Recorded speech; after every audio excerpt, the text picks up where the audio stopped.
Welcome back to Press Review. Let's start by taking a look at today's front pages in the Middle East. Starting in the UAE, the Khalij Times leads reporting that the US and Israel moved to punish Palestinians for gorging a unity deal between the Fatah leadership and the Hamas rulers of the Gaza Strip. The paper also reports that Sheikh Mohammed, the Prime Minister of the UAE, met Argentine President Cristina Fernández de Kirchner at the Presidential Palace in Buenos Aires to discuss ways of boosting friendly relations and joint investments. From Saudi Arabia, the Arab News reports that Saudi authorities have reported 12 new MERS cases, including 2 fatalities, as officials struggle to alleviate concerns that the virus is spreading.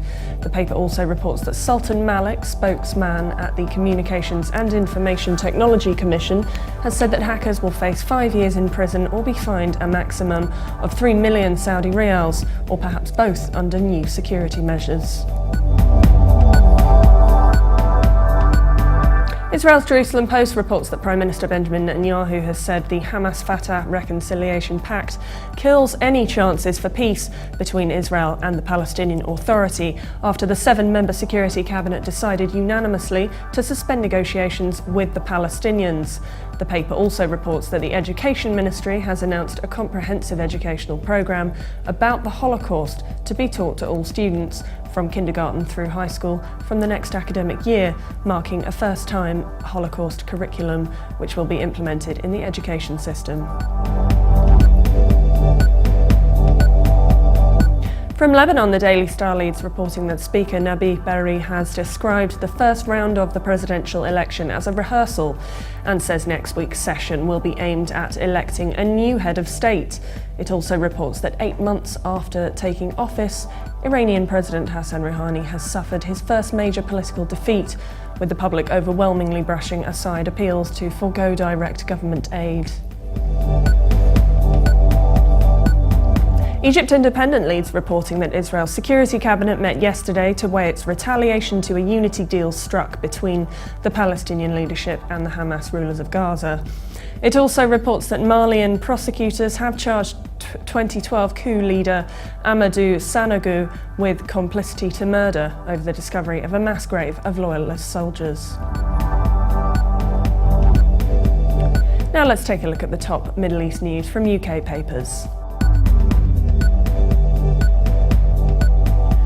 The Telegraph leads its Middle East news focusing on the reconciliation between Fatah and Hamas, leading to Israeli Prime Minister Benjamin Netanyahu calling off the peace negotiations.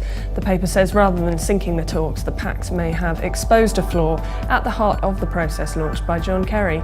The negotiations' ultimate goal is to reach a 2-state solution. How this was to be achieved without the active inclusion of Gaza and its 1.7 million residents has never been adequately explained. The Independent leads reporting that Syria has nearly completed the removal and destruction of its chemical weapons, with 92.5% of its stock now removed or destroyed. The paper says Sigrid Kaag, the head of the joint mission between the Organisation for the Prohibition of Chemical Weapons and the UN, told the Security Council she expected Syria to meet the 27th of April deadline for the removing of all chemicals. The Guardian leads reporting that an informal lending library in Iraq is using literary heritage to remind young Baghdadis they don't need to emigrate to escape daily travails.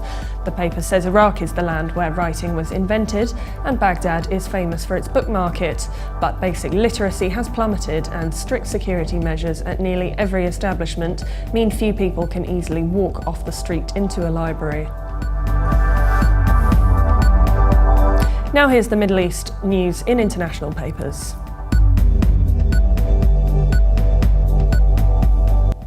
The International New York Times leads reporting that the International Tribunal dealing with the killing of former Prime Minister Rafik Hariri of Lebanon has charged 2 leading Lebanese journalists with contempt of court and obstruction of justice over the publication of confidential information about possible witnesses for the prosecution. And finally, China's Global Times leads its Middle East news, reporting that around 180 Palestinian detainees in Israeli jails began an open-ended hunger strike yesterday, protesting their indefinite administrative detention. And for more updates, please visit levant.tv. Thanks for watching. Please join us again on Monday. Bye for now.